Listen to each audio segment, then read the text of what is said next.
সবাইকে স্বাগতম জানিয়ে আজকের এই টিউটোরিয়ালে আমি আলোচনা করব একটি এক্সেল ফাইলে থেকে আরেকটি এক্সেল ফাইলে কিভাবে ডাটা ইনপুট করতে হয়।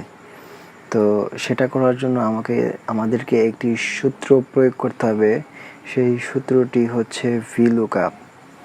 তো চলুন দেখে নেওয়া যাক কিভাবে আমরা এই সূত্রটি অ্যাপ্লাই করে একটি এক্সেলের ডাটা আরেকটি এক্সেলে নিতে পারি।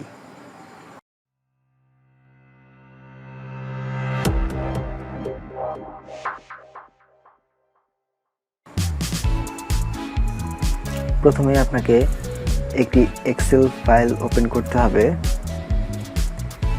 যে কোনো একটি এক্সেল ফাইল যেটা আপনার কাছে আছে সেই এক্সেল ফাইলটি ওপেন করতে পারেন। এখানে যেমন ধরেন আমি একটি কোম্পানি ম্যানেজমেন্ট করছি, তো সেই কোম্পানির সাপোজ ধরতে পারেন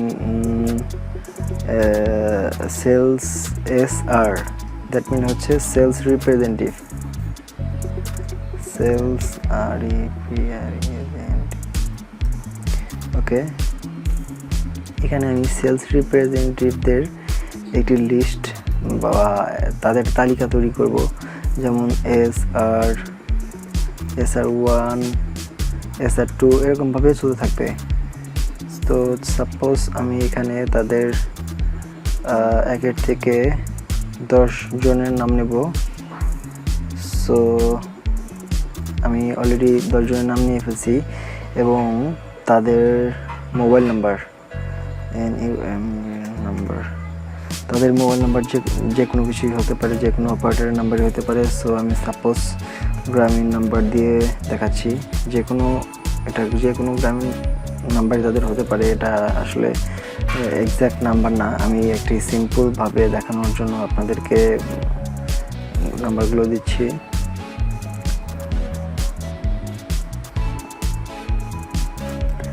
ওকে,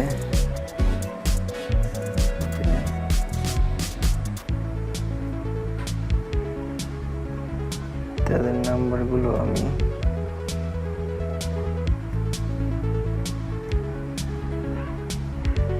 তাদের নাম্বারগুলো বসিয়ে ফেলছি। এখন আমার তাদের আমি একটা ট্যাব বাই করে নিলাম। এখন আমার তাদের নাম দরকার, SR, এদের নাম দরকার। এখন এদের নাম আমি কিভাবে আনতে পারি? তো সাপোজ অন্য আরেকটি ফাইলের মধ্যে দেখা গেল যে আপনার এই নাম্বারের সাথে তাদের নাম দেয়া আছে, বা তাদের নাম আর নাম্বার আছে, অথবা তাদের সিরিয়াল নাম্বার আছে এবং নাম্বারটা আছে। এখানে আপনি নাম আনতে চাচ্ছেন।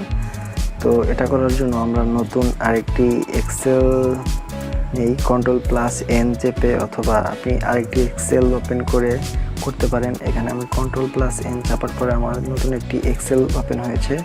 অথবা আপনি এই এক্সেলটাই ডেস্কটপে গিয়ে নিউতে গিয়ে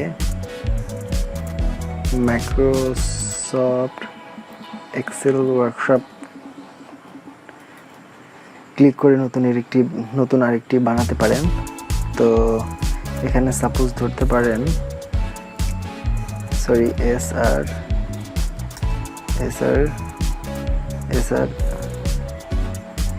আচ্ছা, SR মানে হচ্ছে সিরিয়াল নাম্বার SRদের, SR1 2 3 এরকম ভাবে হতে থাকবে। তো এখানে আমরা সেগুলো লিখে ফেলি 1 থেকে 10। আমরা সিরিয়াল নাম্বার আর একটা হবে। ওকে, ডান। এখন এই এক্সেলের মধ্যে তাদের নাম আছে, NAMNM। ওকে, নেম হতে পারে করিম, KRIM করিম, আর HIM রহিম, ZAWER জাবের,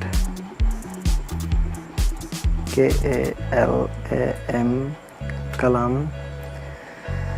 তারপর হচ্ছে কালামের পরে যে কোনো নাম নিতে পারেন আপনারা আপনাদের ইচ্ছা মতন। SHAFIQ শফিক, ASHRAF Ashraf,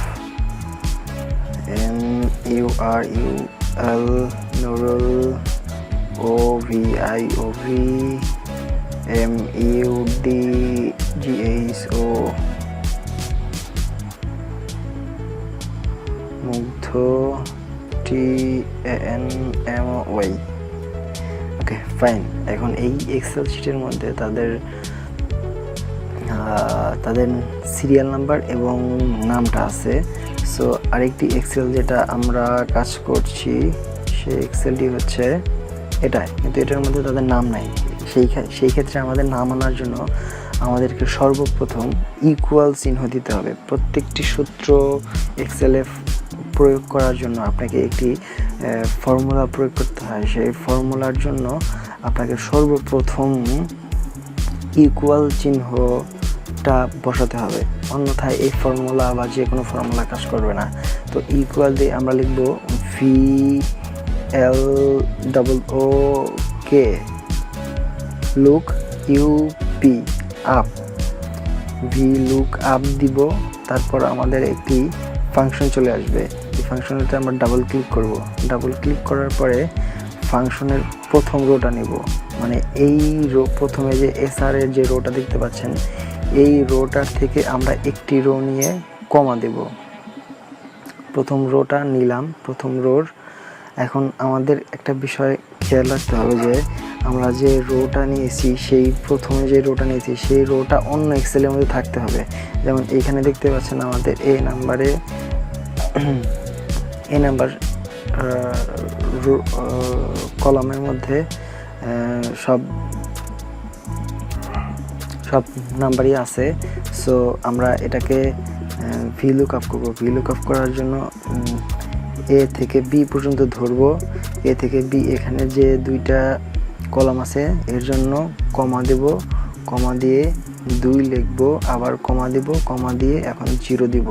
0 দিয়ে আমরা ইন্টার প্রেস করব। ইন্টার প্রেস করার পরেই দেখবেন যে তাদের নাম চলে আসে। এখন ডাবল ক্লিক করলেই, এখানে ডাবল ক্লিক করলেই সবার নাম চলে আসবে। আশা করি আমার এই ভিডিওটি বুঝতে পেরেছেন। আর যদি আমার এই ভিডিওটি ভালো লেগে থাকে তাহলে অবশ্যই একটি লাইক করবেন। আর দেখা হচ্ছে পরবর্তী নেক্সট কোনো টিউটোরিয়ালে। ধন্যবাদ, ভালো থাকুন, সুস্থ থাকুন।